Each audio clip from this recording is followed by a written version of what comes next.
Mr. Watt and Dr. Hoolan this morning to the committee. You're becoming somewhat of a celebrity, Mr. Watt, whether by intent or not. I'm not sure what you consider a position on Dancing with the Stars come next January, because I think you're the best known public servant at this stage, and not always for the right reasons, unfortunately. I do agree with your comments that you said. I felt it was equally important that Dr. Hoolan's expertise be retained and utilised in the public service. I think that is absolutely, will be supported by the majority of people in the country, and it is regrettable the way things have developed in that regard.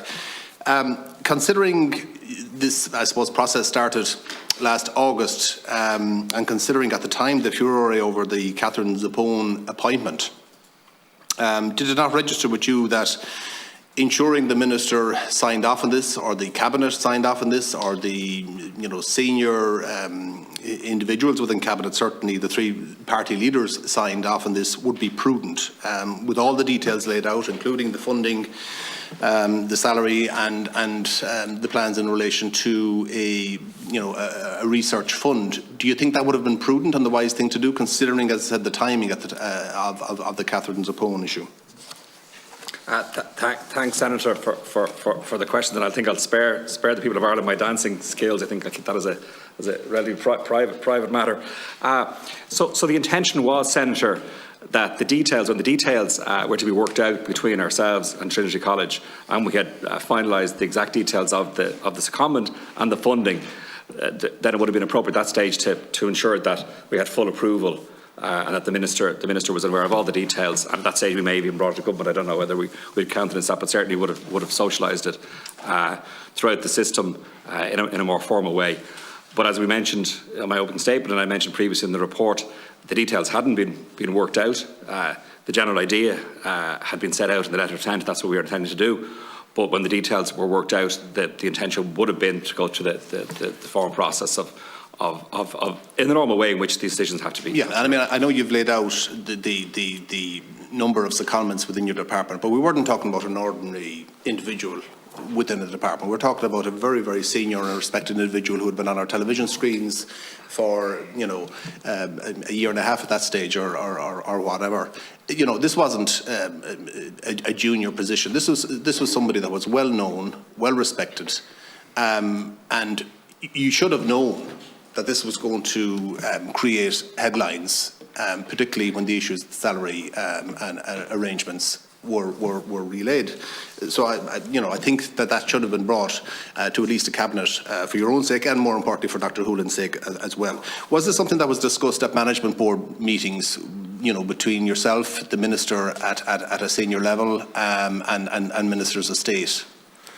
Thanks, Seb. So it wasn't discussed at the management board. Obviously, this was a personnel issue that myself and Dr. Hoolan and the HR manager in the department were dealing with, which would have been the normal way in which these matters will be addressed. Obviously, the Secretary of the Government was also involved, and as I set out in the briefing note which I prepared, the Minister knew the generality, but of course he wasn't involved in the details of the proposal. We thought that was appropriate. Did he ask? Given the circumstances, but obviously with the benefit of hindsight, we should have done differently. We should have socialised it differently. We were very conscious to do it in an appropriate fashion, and we wanted to, at various stages of the conversations were taking place, there was still the disease. We didn't want for it to be leaked that the CMO was thinking about moving on. We didn't think that would be good, so we tried to manage it in a sensible way, given the challenges that we faced. And given that this ultimately is a personnel matter in the department, notwithstanding the CMO's profile, it is a personnel matter. Did the Minister ask about any arrangements? Was he inquisitive in relation to arrangements? No, because we had indicated to him that the arrangements were still to be worked out and that the details hadn't been finalised yet. Okay. And as we're aware, we were bounced into making a statement earlier than we'd hoped. You said in your opening statement, and indeed in the briefing to the Minister, that you were aware that the government had recently endorsed open-ended secondment arrangements to the university sector for senior civil servants. Now, this question was put to Martin Fraser of the Department of the Taoiseach, and he responded, I do not know what he's referring to. I assume he's referring to the former Secretaries General who are seconded to the third level sector. I do not know whether they are open-ended, to be perfectly honest. Yeah. What were you referring to? So we were aware that there had been two recent secondments of Secretaries General from their time was up to the university sector. So we were aware of that, and we were aware that precedent had been set.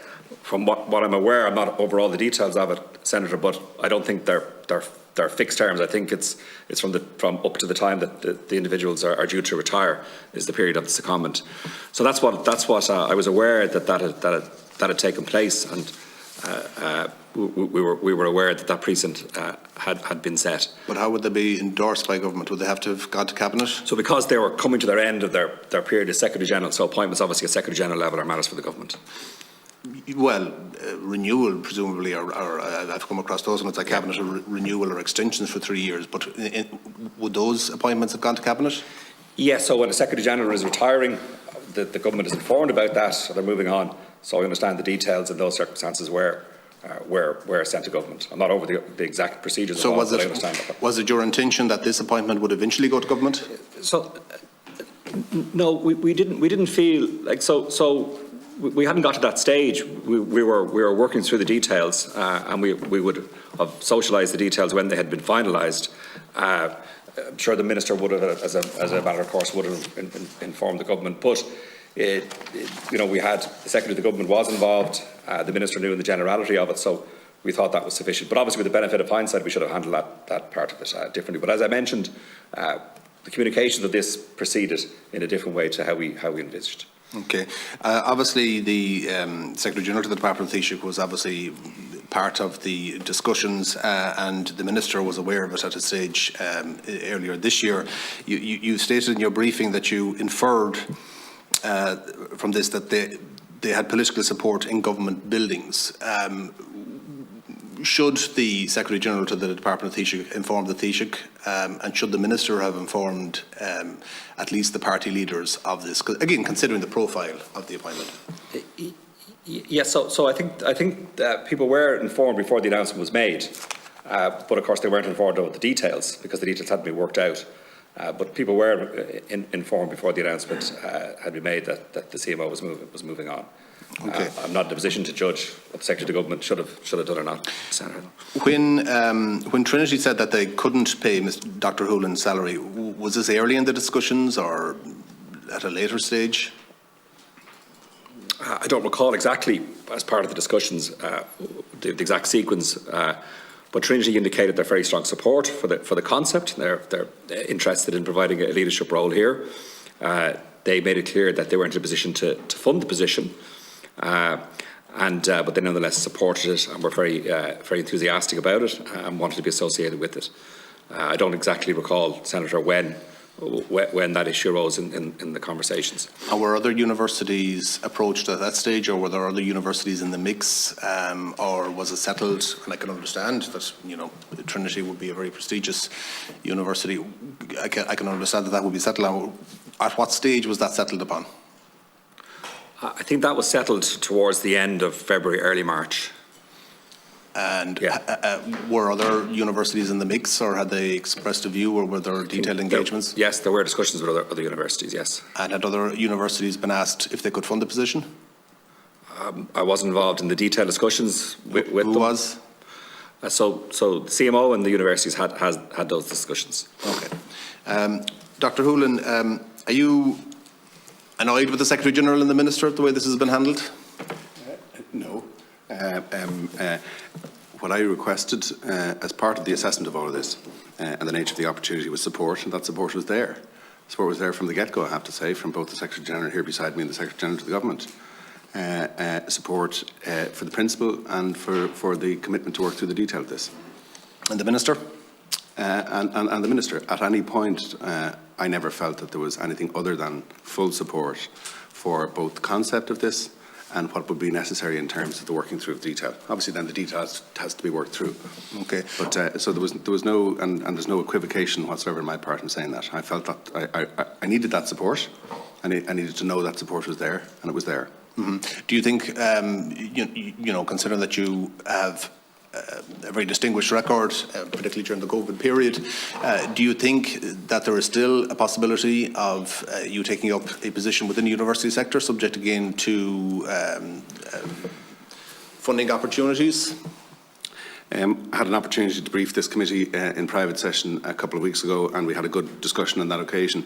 I set out for you the nature of the opportunity and the ambition, if you like, that this would have represented for the country. But when I saw the way that the concerns, if you like, that were being expressed in public were going, I thought it was important that I made an early decision, which I did, that I would not proceed with the role. And I had two broad objectives in that regard.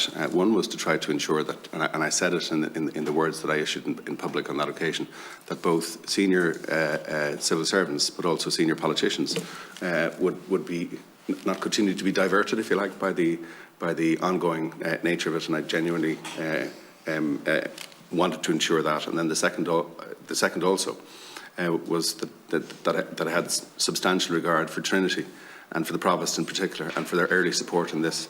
And there was, in my view, I had no desire to see them being drawn into any, if you like, suggestion of impropriety or controversy of which they had no part whatsoever. And I wanted to make a clean and early decision in relation to that. And obviously a decision that I didn't necessarily set out to make in the first instance, because and I think I had a good opportunity to brief you as a committee on the last occasion on the nature of my own personal motivation around both the nature of this work in public health and the commitment to working on that work in the public service. That was my own personal ambition. Okay, thank you both. Thank you.